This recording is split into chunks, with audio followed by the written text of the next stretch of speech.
Hello, we are working on lesson 5-2, which is writing equations from a chart. So we're on page 136, and you guys had an assignment, numbers 1 through 6. So we're going to correct that assignment and hopefully answer any questions that you had on how to do this. All right, question number 1.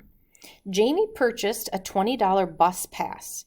Each time he rides the bus, a certain amount is deducted from the pass.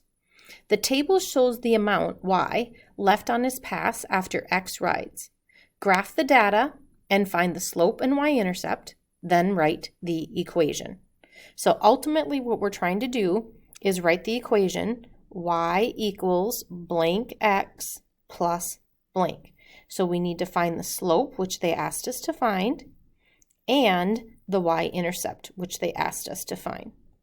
Okay, so the first thing they asked us to do is to graph this. So Jamie purchased a $20 bus pass. So that means we're starting way up here at 20.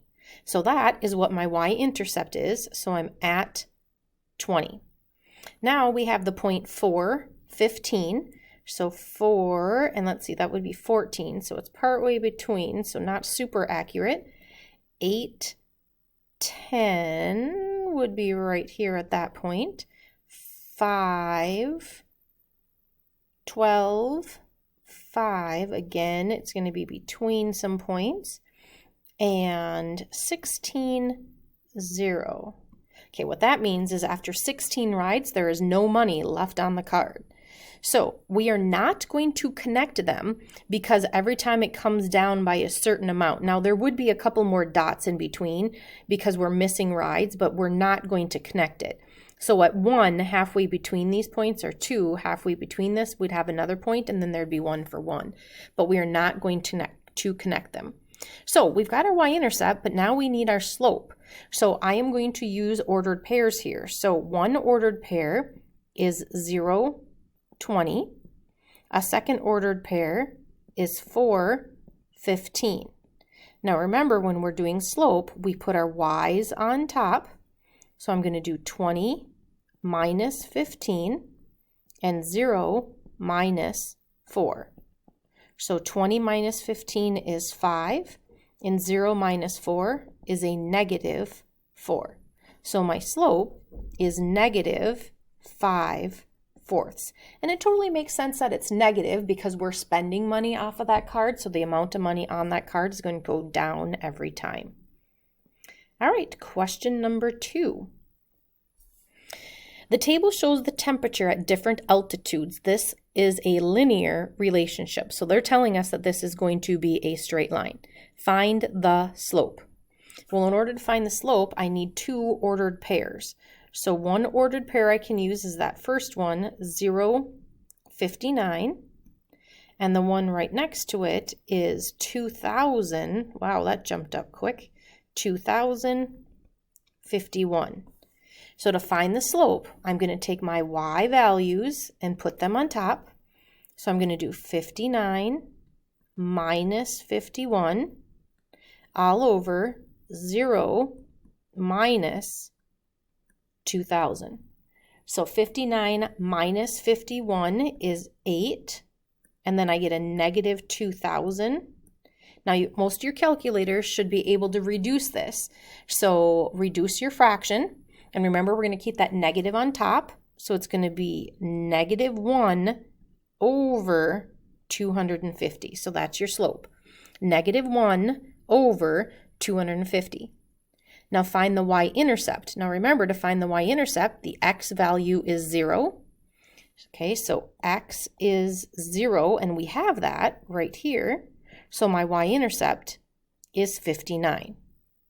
So now write in the equation, so y equals blank x plus blank. Well, we found the slope to be negative 1 over 250, and we got our y-intercept to be 59. Now we want to use this equation to determine what it would be at 5,000 feet. So right in between here. Okay, what would it be when we were at 5,000 feet? So I'm going to take my equation, negative 1 over 250 times, now I am replacing this x value with what they want, which is 5,000. And then the rest of the equation is add 59. So this just becomes a calculator problem.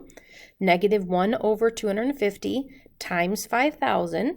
And then when you're done, add 59. And when I did my calculation, I got it to be 39 degrees. And we're talking about Fahrenheit.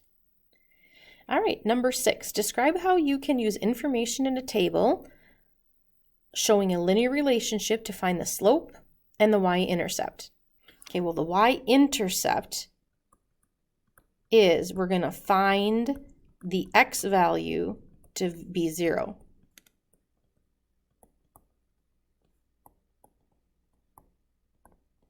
Okay, so we're looking for that x value to be 0.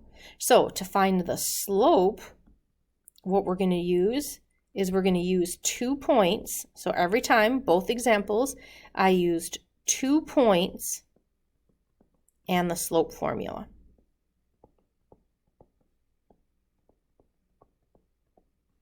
And remember, every time we use the slope formula, it's taking your y1 minus y2, and we divide by x1 minus x2. So we're going to do the change in y over the change in x. Okay, hopefully this helped you with your lesson for 5-2, writing equations from a table.